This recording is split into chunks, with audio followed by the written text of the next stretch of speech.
Yeah, But there's a couple things, Dan. Also, you asked about what's different, and one of the things that's really different with this design is that the video pass through. So you have to imagine when you have a Quest 2 or you have one of these headsets on, um, or a VR headset, for example. There's sort of this pass-through camera was a really important step, which enabled us to have, like, I can exit my experience and I can see the world around me. And what's really innovative, and apparently from the reports I've heard, so groundbreaking about the Apple Vision Pro, is that the pass-through is the highest fidelity. It's the most lifelike, and so you really are not feeling like you take your headset off and you just left this other experience and then you came back to the real world.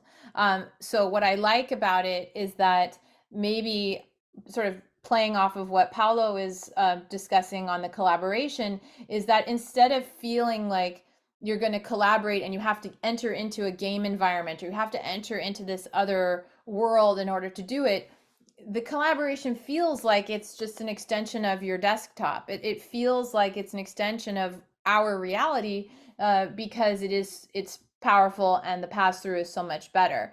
So, and if you add to that one other thing, well, I can get into it later, but you're using gestures to control the device right now. You're not using a controller. So that would be the question that I would have is, as a user, does Matterport's content lend itself to gesture control? Or do we feel like for the precision of collaboration, we will need some sort of equivalent of a controller or something else? So I have a lot of questions, but I think it's very different than what we've seen so far. so if sorry, Pablo, go ahead. No. I was just piggyback on what Emily said. So Matterport support will be out of the box, using, you open Safari, you open a link, a Matterport link, you will see your model. Now, is this cool enough to purchase a Vision Pro? I don't think so. However, I could see Matterport trying to think, okay, what else can we offer to make it even more immersive? That's right. Is it, and we don't know yet what that will be. Is it about the Well, that's 3D why we're model? asking you. What is it? What might be the possibility of, instead of how to say this? Okay, you take Matterport, you stick it inside of Apple Vision Pro. That doesn't really seem to take advantage of every Right. technology that's now going on in Apple Vision Pro. So, if you have 12 cameras, 5 sensors, 6 microphones, Emily mentioned gestures, tapping, flicking, expanding, voice, tapping up here, control by eye. Yeah. What are the possibilities, instead of having these devices on your wrist where you can just tap or look or touch or stretch or shrink? Is there something exciting where Matterport gets mashed up with Apple Vision Pro?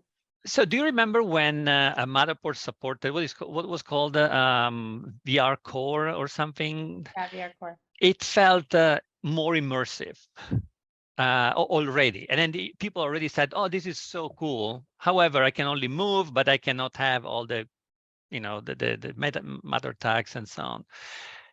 So what else could be done if you can blend the environment in Vision Pro? So what I'm just brainstorming right now, but imagine that with the little wheel, you can switch in between the pass-through and the Matterport. You are in the location, and then you put matter tags on the real space, and now you turn on the matter tags, and then you see the matter tags, but you see the actual room, like here.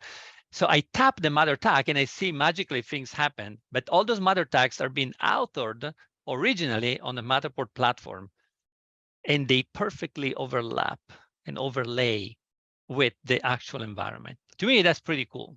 Yes, but going back